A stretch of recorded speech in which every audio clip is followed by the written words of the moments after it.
Am I decapitated? Only slightly.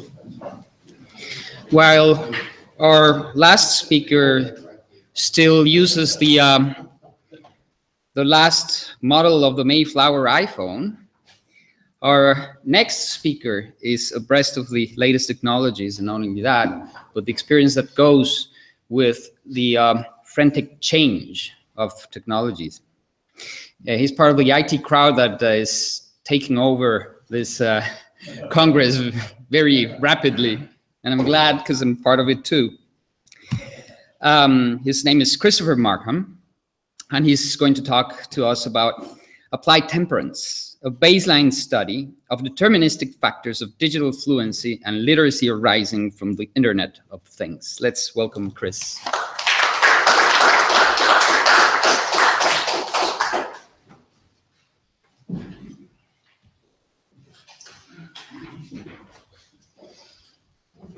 I'll pass out a copy here of the full paper.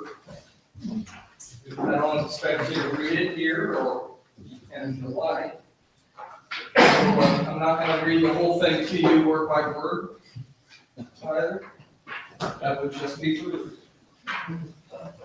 Yes, yes. All right. And if you'd like to correspond and you find out more information about the paper, maybe you're interested in pursuing a continuation of the study, your own research, I have a stack of business cards in my pocket in my shirt here. Feel free to connect with me and I'll give you one.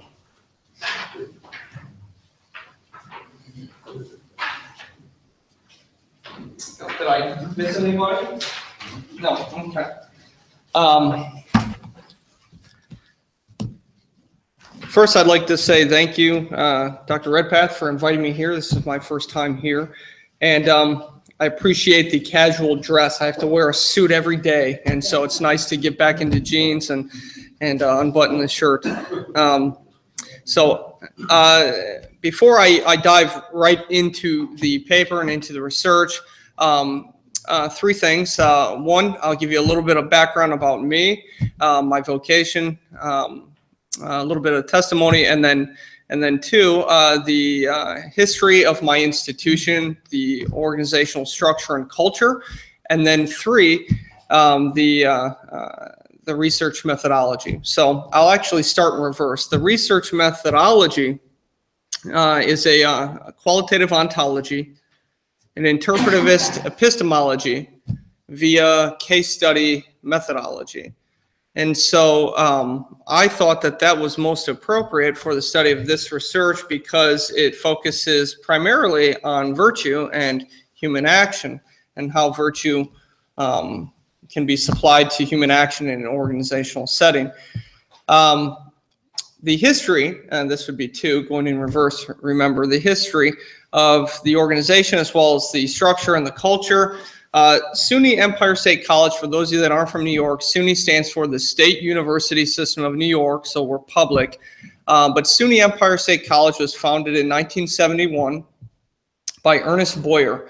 Ernest Boyer, I'm not a New Yorker, I don't know much about him, but I know that he was a high-powered politician. He had done a lot of good work in his time and decided to partner with some constituencies to found an institution that specialized in the reverse of economies of scale, individualized learning, teaching and learning, mentorship, and the pedagogy and andragogy disciplines. So we still have that in our institutional structure and culture. We still have a lot of one-on-one mentorship, but the institution has grown. We've grown rapidly. We're the only institution in the SUNY system among 64 institutions that actually operates across the entire state of New York and internationally.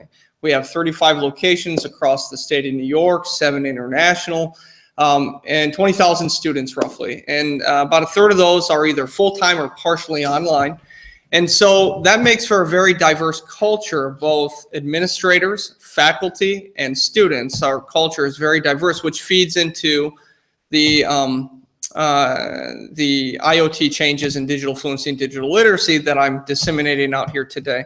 So, a student, a faculty, or a staff member in Buffalo, New York could have very different technology, administrative, or organizational requirements than a student, faculty, or staff in Long Island, Staten Island, one of the bureaus, Hudson Valley, or upstate New York, all the way up to Plattsburgh. The administrative offices are based out of Saratoga Springs. That's where I live and work. And was recruited to the institution basically to hit the ground running, because the institution was in desperate need of change for very combinatorial reasons. And so I was part of that change, a change agent, if you will. That seems to be my brand in most of the institutions in my career. I'm on my 6th strategic plan in my career. Authentic strategic plan. I've either written it myself or executed upon it or reported out on it, or all three. And so I'm very, very proud to have been blessed with that. And so I've been in executive leadership since I was very young. I started off in the military. Now, number one, I started off in the military age 17. I joined as a technical engineer. So it was a quasi-civil and technology engineer. Could you pass this down? Thank you. And I worked my way up to the officers' ranks. And then I spent about 7 years in banking and finance, in working in executive leadership there. Achieved my first vice presidency at age 23. And then I got into higher education as I pursued degrees in technology, business, and economics. And I started in the classroom as an adjunct professor, and then moved into a dean position. I was a dean of faculty as well as the chair of an IT division. And then I spent some time at a military college as a dean of online learning, and actually was the chief leader behind the startup of their first ever online learning program. So I had to build the instructional design, the technologies, and the business processes associated with it, as well as director of educational technologies. And from there, I moved into Southern Polytechnic State University, which was a very Gucci polytechnic. The students would hack you. They would hack our systems. It was that kind of an institution. So that was a lot of fun, though. And I oversaw, from an IT standpoint, the merger acquisition in the public sector terms, the consolidation between it and another public peer institution. And then from there, I went down to the largest landmass for a particular city in the country, Jacksonville, Florida. Most people don't know that. It's huge. For a city, it's the largest landmass in the United States, and oversaw a huge wide area network there. Wide area network is a technology term for an operation of IT, and was CIO there, Chief Information Officer for their IT division. And then now I'm here at SUNY Empire State College. So that's my story, and I always find it customary and appropriate whenever I give presentations, especially at new conferences, to share a little bit about me. So, this is mostly an applied research paper here. It's the culmination of a year and a half worth of work and study. And so about a year and a half ago, I brought with me a third party to this institution called Pink Elephant, and Pink Elephant is just a third-party institution. I know John is familiar with Pink Elephant, being in IT. And I brought them with me to help provide some training on the theoretical principles and psychological leanings of organizational change management, to instantiate that into the human capital. And I had done this before at a prior institution. And so, you make your rookie mistakes always the first time. And I saw an opportunity. I didn't just see an opportunity to improve upon process improvement, but an opportunity to improve on the human element. And knowing that I would be implementing a vast array of IoT devices, Internet of Things, and new technologies and business processes, I said, why don't I take advantage of this opportunity and try to instill some virtue? And through conversations with Dr. Redpath a while back, I said, well, I can certainly, present a paper on temperance. I've been doing some things here in the past in my institution and decided to actually design some research around it and present the findings from the surveys as well. So the role of the CIO, which you have to understand, the role of the CIO in industry, whether it's higher education, business and industry, or state or local government, or even federal government, has changed. So in decades past, you saw the rise of the COO. You saw the rise of the CFO in the early 90s during a lot of merger acquisitions. It always was what particular wheel of time would elevate that C-level position. And then in the late 90s, you saw human resource needs, and organizational psychology became the new fad. It was the new craze. And we were looking at secularists were trying to look at, telos in their own way, the Hawthorne studies and purpose. And so you saw the rise of the CHO, the Chief Human Resource Officer. It is the CIO's time, or the CTO, if you will, in business and industry and executive leadership. Business process is becoming workflow, ontologically, if you will. And so technology leaders that understand the value proposition of technology to business operations, to human operations, are becoming highly sought after. And so understanding those relationships and how to make those relationships possible is of paramount importance. And so a couple of key terms, and I listed them on the first page there. There's something known as the Internet of Things, and you can read the definition right below. For those of you that aren't familiar with IoT, you could go on Google, you could go on YouTube, type in Internet of Things and watch a couple videos on it, read what the prevailing wisdom is on the definition. But the term here, the Internet of Things, refers to the interconnection of computing devices embedded in everyday objects via the Internet, enabling human beings to send and receive data from each other, the world, systems, and social phenomena. So an example of that would be your cell phones that you have. My iWatch that I'm wearing here, I get updates from social media, from the news. I can actually talk when I'm driving just right through my watch. Right? I call it my Dick Tracy watch. But I'm connected, right? I'm pushing out information. I'm not just consuming data, I'm creating data through these devices, and so are millions and millions of other people through all their devices. These devices know about you. They read through analytics, what you like, what your interests are.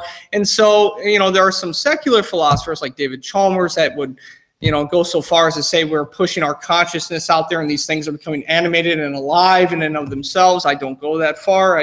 I've been something of a peeping Thomas. I heard that term earlier. So thankfully for that influence, however minimal, I would not say that there's imagination or anything like that in these devices. But the Internet of Things is growing. It's becoming more pervasive. It's becoming a part of how we live and how we interact, our culture, and it's changing things. And so it's kind of like the cloud, right? You ask 7 different IT leaders what the cloud is, and they'll give you 7 different answers. You could say the same thing with the Internet of Things.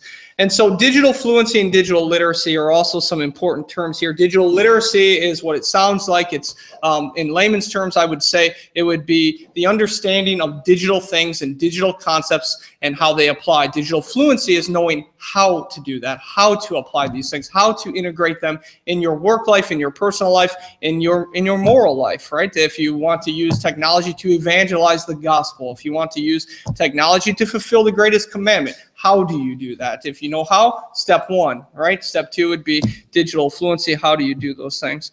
And then organizational change management, its abbreviation is OCM, is a formal discipline that company, P&K Alpha, and I referenced, that I brought in to help instantiate the organizational change management knowledge. They take an organizational psychology view and they talk about it as if there's a grieving process to change, and how you unfreeze an institution or an organization, you move it, and then you refreeze it, and how we go about that process. Well, in a and I mean this loosely in almost a kidding way, I hijacked that. I knew the material. I knew the terms they'd be teaching. I sat in on 2 sessions of that with stakeholders across the entire institution. Were brought in from all over the state or the world. I think we had some international presence as well. And we had 2 sessions of about 30 participants.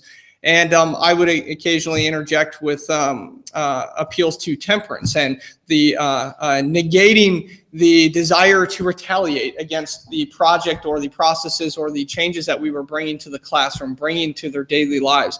You know, these people spend 9, 10, 11, sometimes 12 hours of their day in and out in this place. They spend more time in this place working than they do with their own family at times. So it's important that we manage change in a way that respects virtue and tries to instill virtue. And so as a Christian leader, without, standing in front of the entire audience and saying, Jesus Christ is the way, the truth, and the life, I was merely appealing to virtue by bringing up concepts such as temperance and restraint, appealing to temperance and talking about virtue, and not getting to the point to where the change would bring social malaise or social ills within the organization.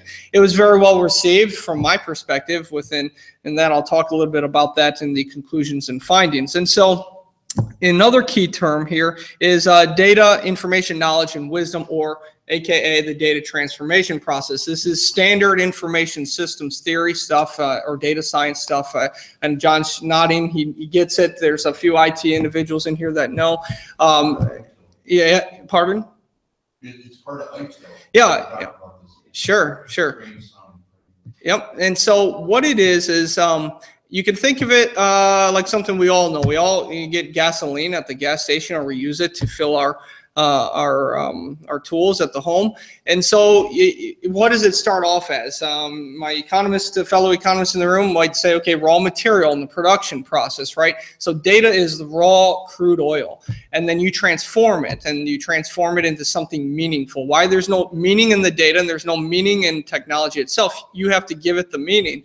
And so we transform data to information, and then from there it is later transformed to knowledge, and then from knowledge to wisdom. So information is it's meaningful. That means you can use it for something. You can do something with it.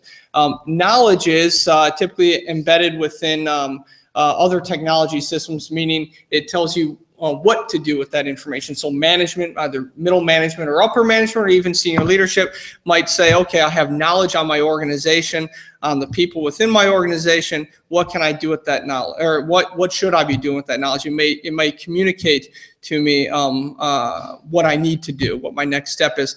And then wisdom is, some might disagree, that's fine, but many won't. Many would agree with me on this, that wisdom is still yet to be defined. I know there are some folks at MIT that are defining wisdom. There are some that speculate as artificial intelligence. I wouldn't go so far. That's my personal opinion. But my assertion is that through the data transformation process within organizations, is that the definition of wisdom, as we understand the data transformation process today, requires a perspective on virtue. It requires at least part of its ontology, its relationships to other things, is virtue. And if not, then you have chaos. And I see this at various points in times. And for instance, I mentioned the other day creating a data dictionary so that the institution could better operate and communicate with one another. If there isn't an agreement on standard data definitions, if the ontologies are not engineered precisely, where there's unity in the diversity, it can create for inefficiencies in the organization, which can lead to human resource issues. It can lead to anxiety in the workplace, which can lead to a lack of virtue. And so my assertion is that wisdom represents combinatorial attributes or relationships, ontology here, and one of those being ethics, namely virtue. And so that is essentially my verbal representation of the introduction. The study is backed by an exhaustive literature review. I call this a baseline study for a reason, because in my pursuit of other literature to find out if anybody else had been pursuing a ethical approach to this. I didn't find precisely this kind of a study, so I don't think there is one out there. This might be the first of its kind. But I did find, and I'm very happy to report out, that there were some individuals at some Jesuit universities and other Catholic research foundations that had been taking a look at this as it applies to information systems design. Information systems is technology, as well as cybersecurity or information security and assurance initiatives. And so I have those resources quoted throughout, and then the reference list at the very end. Going back to the methodology, I had said this is a qualitative ontology, an interpretivist epistemology, and a case study methodology. And the reason for that is because well, there are a number of reasons, but one of the reasons it is an interpretivist epistemology and qualitative ontology is because I provided a survey, both internally and externally, to the organization. So the survey to the participants in the Organizational Change Management Initiative, these were also individuals that were part of this technology transformation as well as business operations transformation. So the technology, for lack of a better word, was invading, although that's not the appropriate word, but to make my point quickly, was invading the administrative business processes. It was invading the pedagogy and the andragogy, if you will, meaning it was having an impact, but not forced on anybody. But it was quick, it was fast, and it was new. So by analogy, you have in Japan, they have skipped entire generations of technology infrastructure. For those of you that maybe aren't students of technology, and they've skipped over some of the basic telecom infrastructure of telephone wire and pole and Cat9 cables and gone straight to Wi-Fi. There are many regions of that country that they're just operating on wireless access points. Technology, they've skipped entire generations, and so they're able to innovate faster and have greater speed with their IoT devices because they don't have this lead-lag relationship that we have with our antiquated technology infrastructure and trying to find the capital for that and then transform it. So this institution went through something like that. There are faculty that literally are still using typewriters. I didn't even know you could buy somebody asked me the other day, I had the same question for somebody in my institution. You could still buy the ink ribbon for that, at least in this country. I didn't think you could. They're still using that.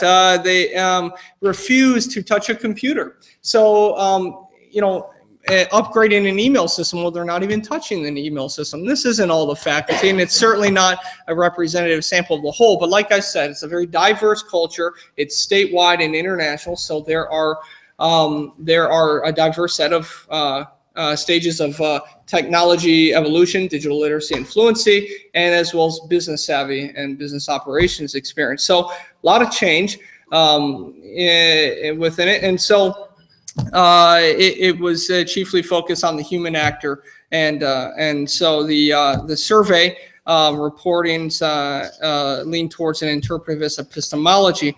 Although the leading into the analysis and discussion here, the internal survey was just for the participants within the institution that took part in the OCM training, Organizational Change Management training, and represented different regions of the institution. The external survey was not something I led. That was actually provided by Peak Elephant of a presentation that I gave on this subject. So after they had gone through the training, the OCM training, the participants at my institution, we discussed resistance to projects, retaliation to projects, which is the essence of which is the antithesis to temperance, right? After we had discussed these things, I then presented at an annual Pink Elephant conference in Phoenix, Arizona, and reported on that experience and the approach and what the experience was there. And then the participants in that presentation they responded to a survey as to what they thought of my presentation conceptually, mostly, as well as the content of the material. And so the findings and analysis of the idea of virtue, the idea of temperance being applied in an organizational change management setting in relationship to technology and business process and pedagogy and andragogy transformation was very well received internally within SUNY Empire State College. If you can read at your leisure some of the results of that and the findings and conclusions, asking a series of closed-ended questions in the survey. It was short, sweet, right to the point, and with a comments and feedback section. A similar rubric was used by Pink Elephant for the presentation that I gave on the subject matter and the content material, and the numbers weren't so good. So those individuals, I can only speculate, did not have the proximity to the transformation. They were not part of the institution, and so maybe they didn't understand, experientially, if you will, a posteriori, right? It was just pure a priori to them. There was no bridge between that, and so it wasn't very well received. It was probably, if it were translated into the traditional grading system, I think I would have failed, and so that's just the findings and conclusions. But you can read through that yourself. And so based on these findings in this study, I've concluded that the impact of using OCM techniques coupled with applied virtue within a formal training setting does improve efficacy and quality within digital and cultural transformations, and also significantly reduces social woes. And I detail some of the evidences, or the proofs, if you will, that I have in support of that, that we did experience over the last year and a half, following the instantiation of OCM knowledge coupled with applied virtue. And so keeping in mind, this is a secular institution. I can't go in with a religious numinous agenda and shoving it down anybody's throat, but I can appeal to business ethics, and I chose to use the ones that I subscribe to, which is Christian ethics, and that was temperance. And so the application of temperance, I could see further research being done on an implementation incorporating prudence. I think that would be a really good one. In fact, looking back, I kind of wished I would have done that. But temperance was certainly the path that I chose, and very happy with that. So I'll now open it up for questions, because I know that we have maybe 3 or 4 individuals in here that have experience in technology, and I think there might be some desire to, I do have a question. Sure. Did you speak of temperance like that? Did you when you were doing this management process for the change, and how did you speak to them about it? Because temperance is not a term that is often heard of in IT, so how did you express it? Well, they weren't just IT individuals. In fact, the majority of them represented all layers of the organization. We had some upper management, middle management, we had staff pool in there, and we had representation from the entire institution. It wasn't, in fact, most of them were not IT. So there were plenty of individuals that thanked me, that actually said, "Oh, I appreciate you bringing in sound business ethics into this, and it is truly just Christian ethics is what it is at root." But much of that is so much a part of what is in the textbooks anyway. So it was an easy translation and an easy sell.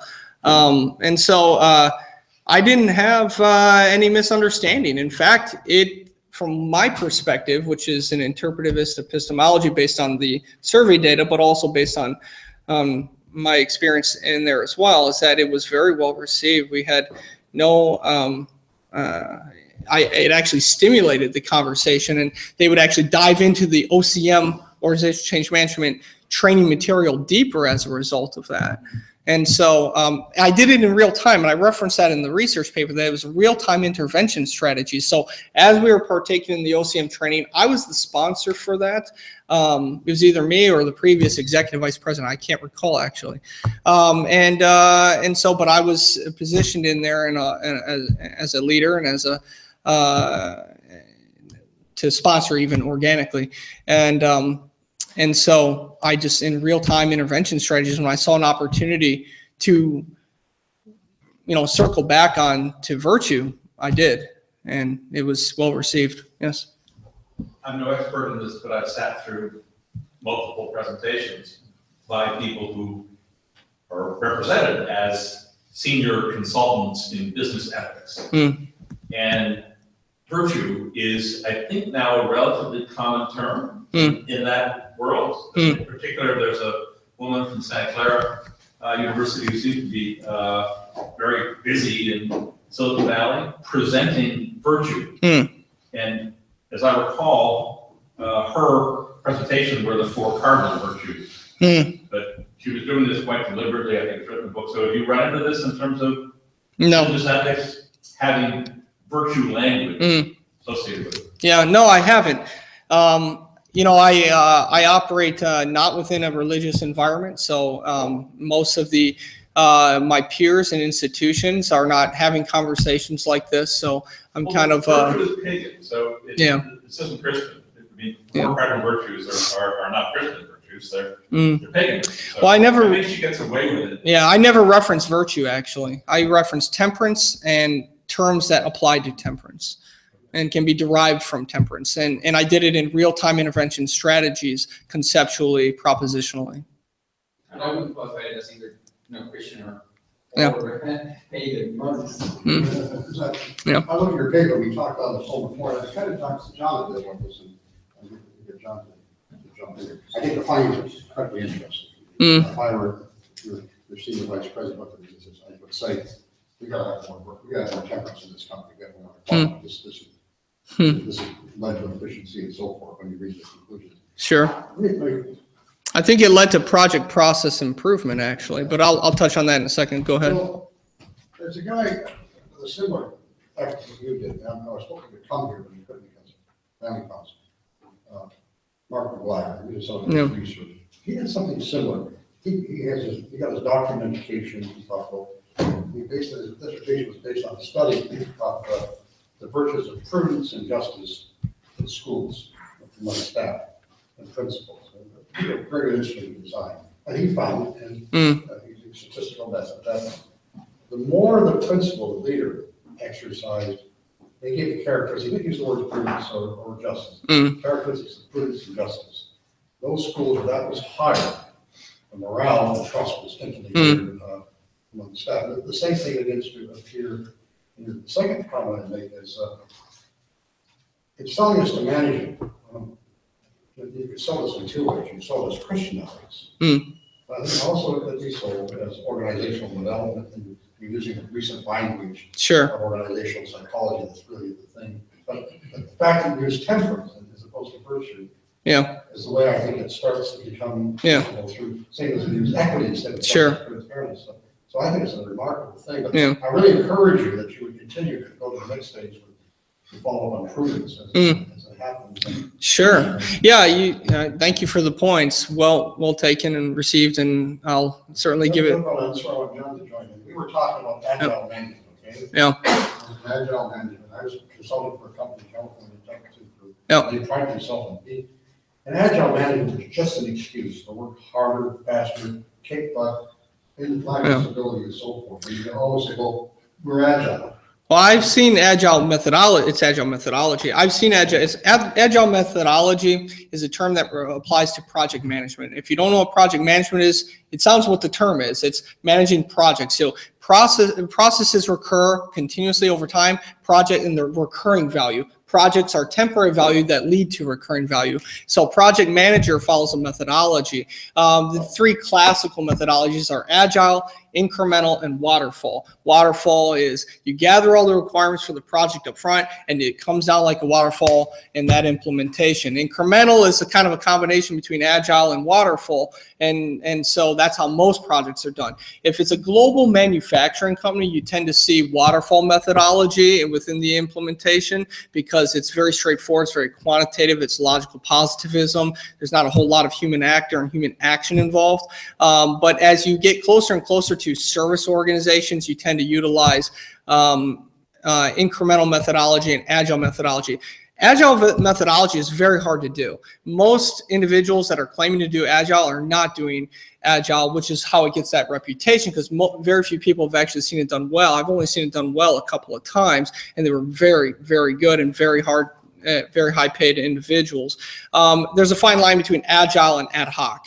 And that's when you can start to get into ethical issues and ethical concerns when they're not actually performing agile methodology in the workplace to implement a project. And there tends to be a lot of chaos, a lot of confusion. There's ontological separation between relationships and definitions and understandings, which leads to sin in the workplace. As Christians, we would define that as sin. Some of the things that end up happening as a result of a ad hoc methodology. I'll just make one little comment, like on the agile. Kind of what it is you get little groups of people who are fully functional. You have some people in business, you have the different kinds of IT technical people in a little group, and they're doing part of what you need to do. And they have their. So what it does is it empowers this group to do what needs to be done and make decisions. Yeah, it is in short cycles. So it comes back to this whole thing of subsidiarity. It empowers a small group, but you have to have solidarity to also govern and architect, and that works. So it's kind of funny. Most people who think about agile don't connect it to condemning and total quality, any of that stuff. But there's a connection, and that's why it works. Yeah, just because it empowers ownership in people and innovation. So real quick before I answer any more, I think we have to go actually, but okay. Okay, real quick before I answer your question here, I would like, gotcha. Some of the technologies, the IoT technologies are really interesting. I actually, in retrospect, I should have put together a slide presentation to actually show you some images of many of the IoT devices that we implemented in conjunction with some kind of standard enterprise software and infrastructure. And so, most of the IoT devices, the IoT technologies, the Internet of Things would be things that impacted the student experience and the faculty teaching experience, educational technologies. Bill, if you don't mind me picking on you, we're both guys, I think we can take it. But, there was a comment you made earlier about putting the cell phones in a basket with your students.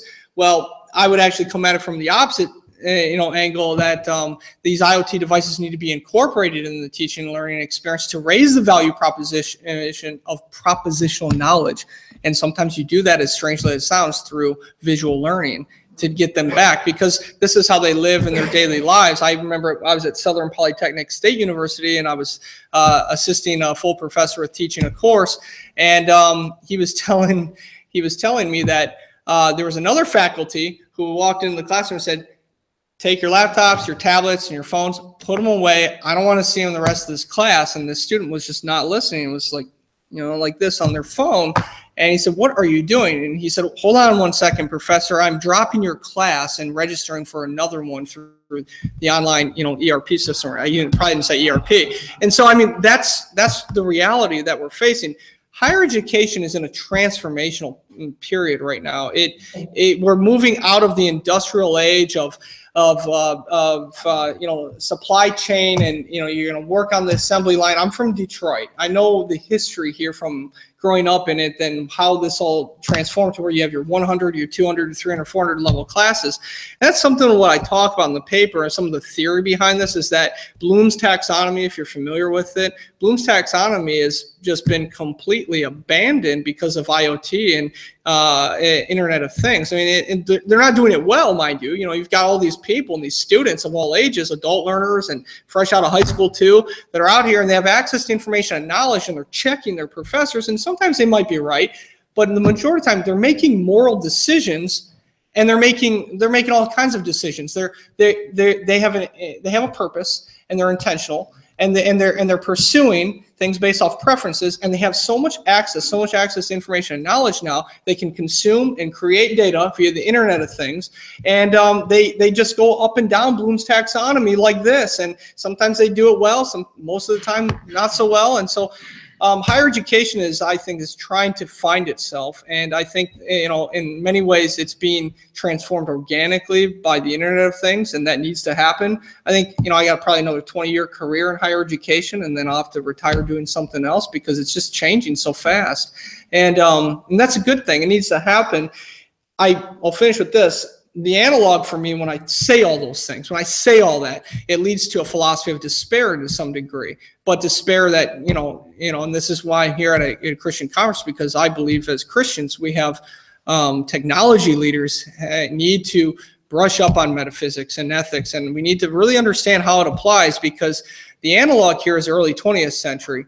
Although I don't agree with much of what Jean-Paul Sartre said, I do like this statement. I think he was poignantly correct. When Sartre actually looked, he was a concentration camp survivor, and he looked out, and it was very crass what he said. He said, what do you see in the late 19th century, the early 20th century? And Sartre essentially, my stipulated version of it, he says, you see the rise of technology. He called it technology. You see advances in technology going, exponentially, and social moral development as it applies to that technology was moving along this way. And so the gap was getting wider, and nobody was there to do a gap analysis in the churches and the monasteries and the universities.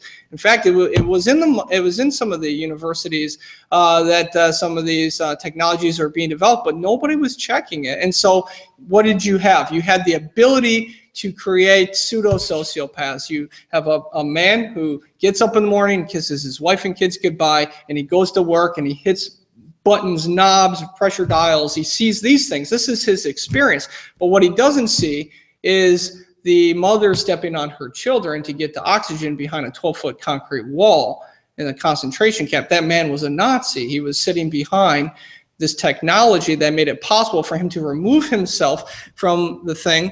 And he lost that, and new ontological relationships were developed.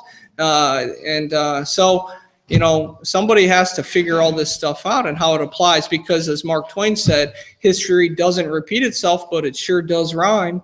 And I think we see that looking backwards throughout all of history. So, yeah. I have a question regarding this data transformation process, Chris.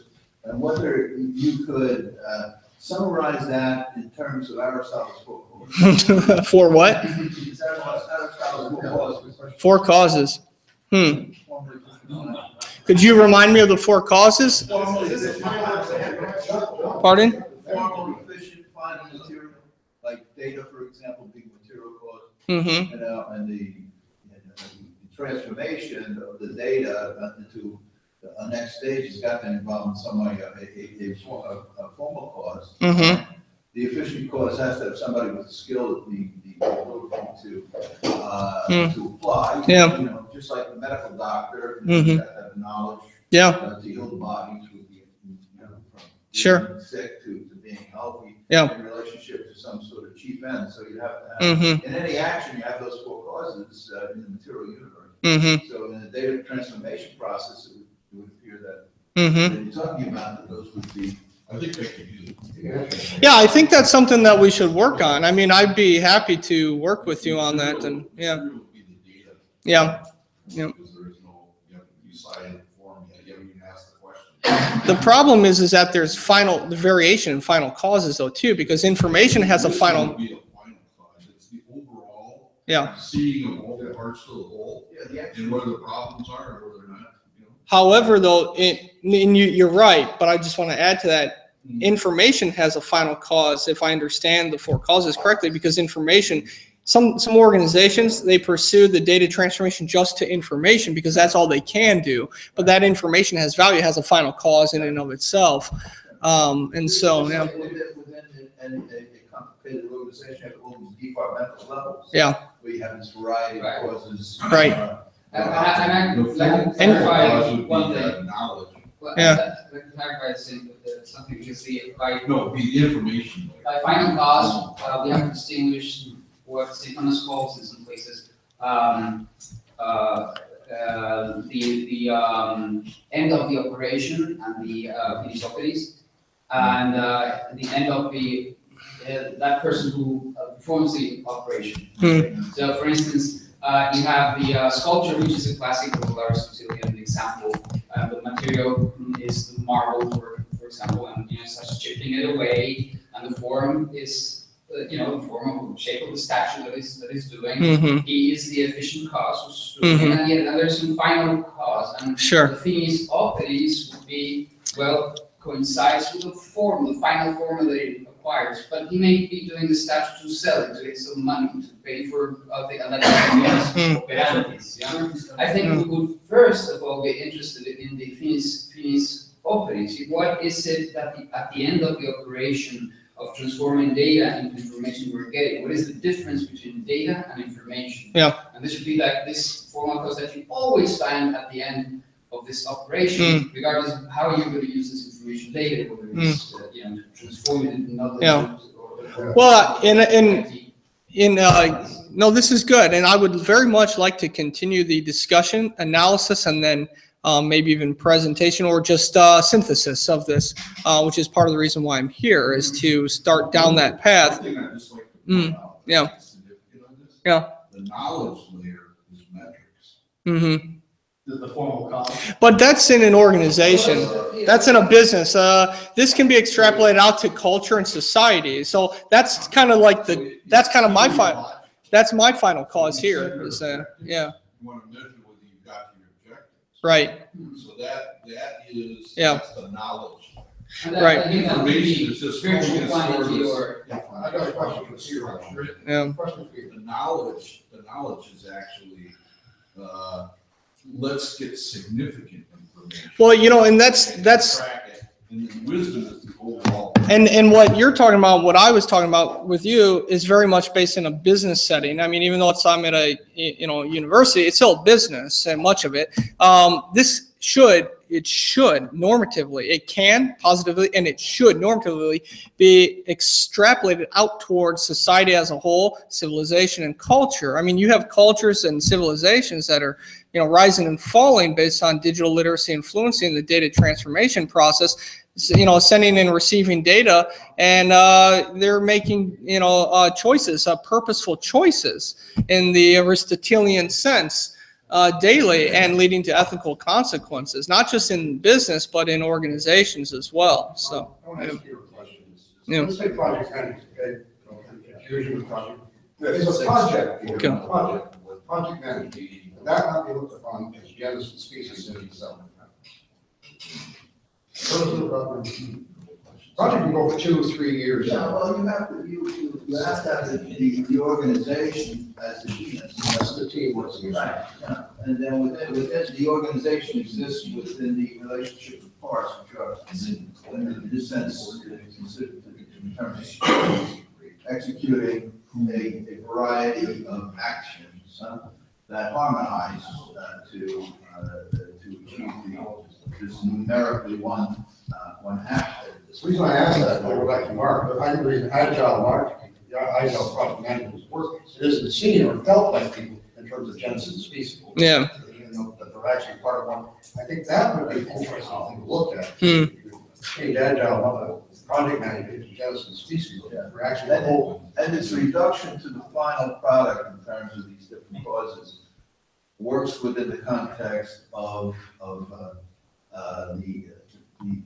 what St. Thomas refers to as the circumstances of an act. So you're transferring something that starts out as a kind of abstractly known entity into this act, and you have to reduce it eventually through these who's doing what to whom, with what, where, why, when, and how.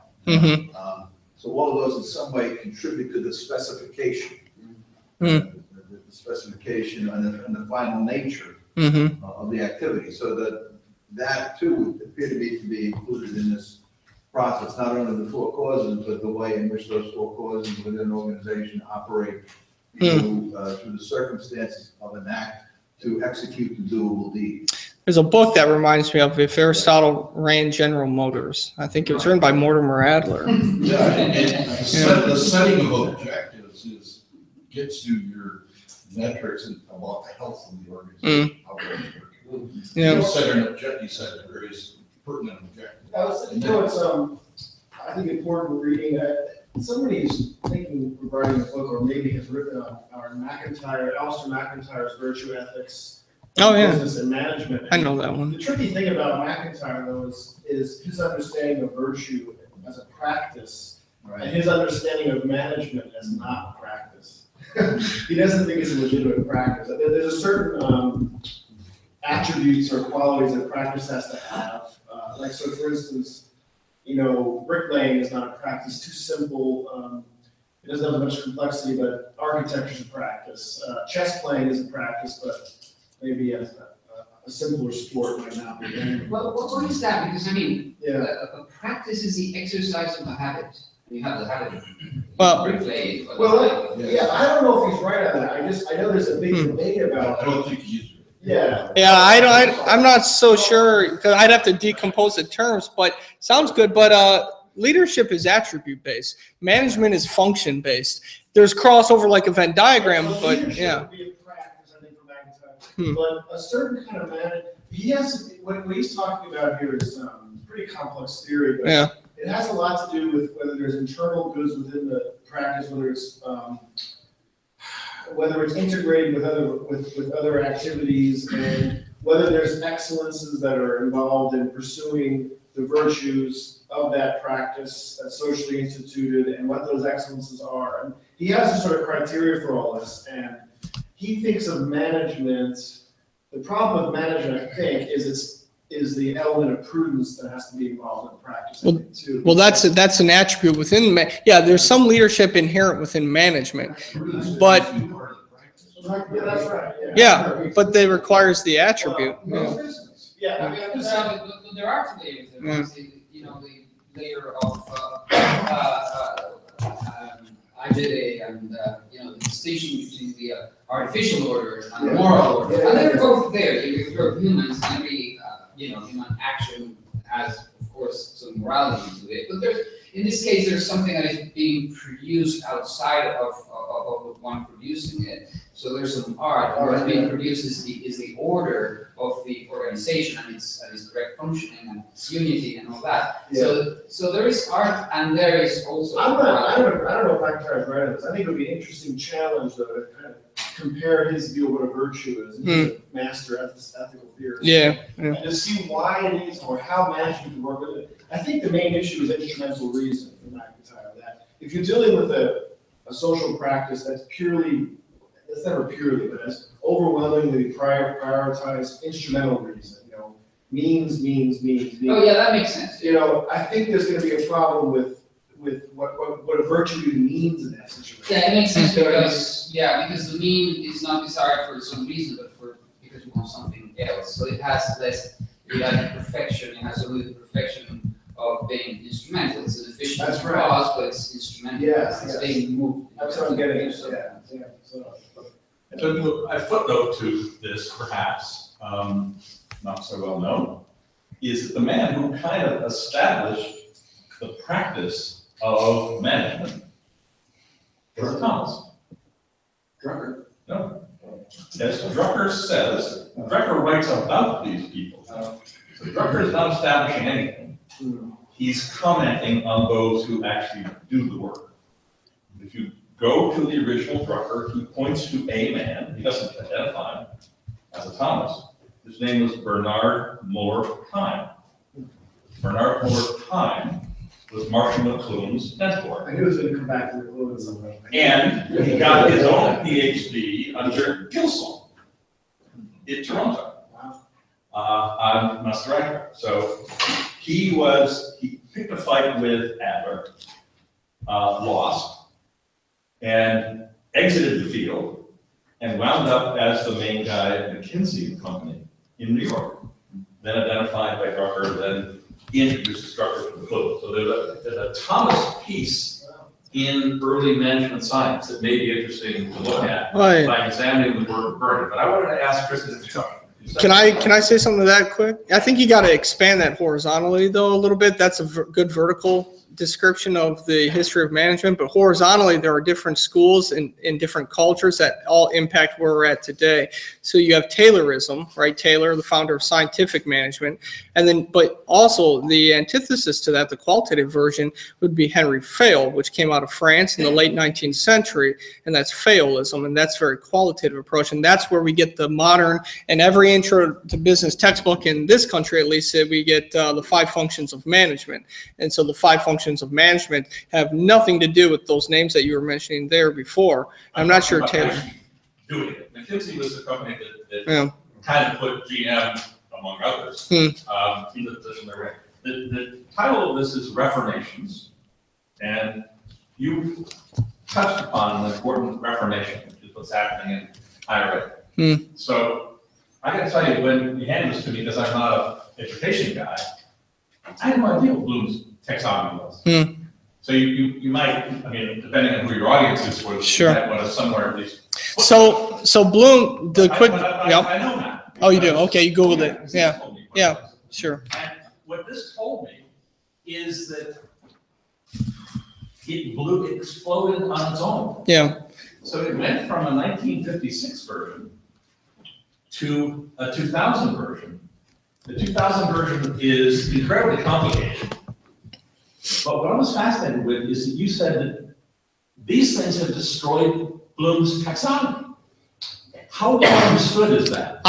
Did I say destroy? I think I said revolutionized or something like that. It's transformed. I said transformed. It's transformed it, or maybe it's mutilated it to some degree, because Bloom's, it's a theory, right? I subscribe to it because I've seen it in instructional design theory in the classroom and how we define correct curriculum mapping and course design, and it works. And so you start with the lowest level of cognitive thought, which is memorization, right? And memorization being the lowest level. Then you move up to analysis and then comprehension, and comprehension is like decomposing it. And finally, you get to the very top. There's several layers, and you get to the top, and that's synthesis or creativity. There's a couple different interpretations. And synthesis is seeing relationships with, it's kind of like ontologies, right?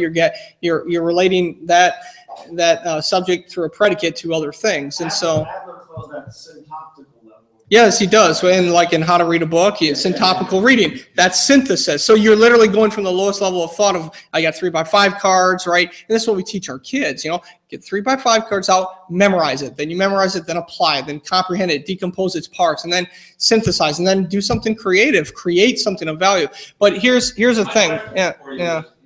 Is it understood in the world that uses Bloom's taxonomy that not only has Bloom's taxonomy destroyed itself? Well, that's what I mean when I say higher education is searching for its soul, is because they're still operating under the Bloom's taxonomy approach of the industrial age, and we're no longer in the industrial age. We're in the connected age. We're not even in the information age. That phone is actually a piece of crap, and so is mine. You want to know why? The World Wide Web is changing.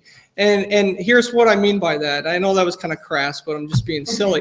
But Google is actually a very stupid form of cognition. Mine is too, though, I said. And Google is a stupid form of cognition. You literally take a phrase or words and you match it to other phrases and words on the web, and it goes through, the IP traffic flows, all the different layers of security and calls and all this technology stuff, and it finds things that match with what you're saying. So it's a one-to-one relationship, essentially. It's dynamic, but it's still a stupid form of cognition. Our brains are so much more advanced. The semantic web is something that's on the rise right now. Tim Berners-Lee, he is the creator, of the World Wide Web.